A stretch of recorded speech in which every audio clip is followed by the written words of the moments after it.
This delicious, nutritious chicken taco salad boasts a bounty of spicy chicken, lettuce, tomatoes, sweet corn, black beans, avocado, 2 cheeses, and crispy corn tortilla chips tossed in a homemade creamy lime cilantro dressing.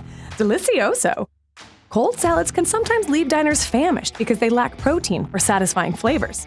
The solution? Quickly cook well-seasoned chicken or another meaty protein on the stovetop and add it to a colorful, flavorful salad. Gourmet grill note: you can just as easily spice up chicken with taco seasoning and cook it on the grill. Worried about MSG and packets of taco seasoning?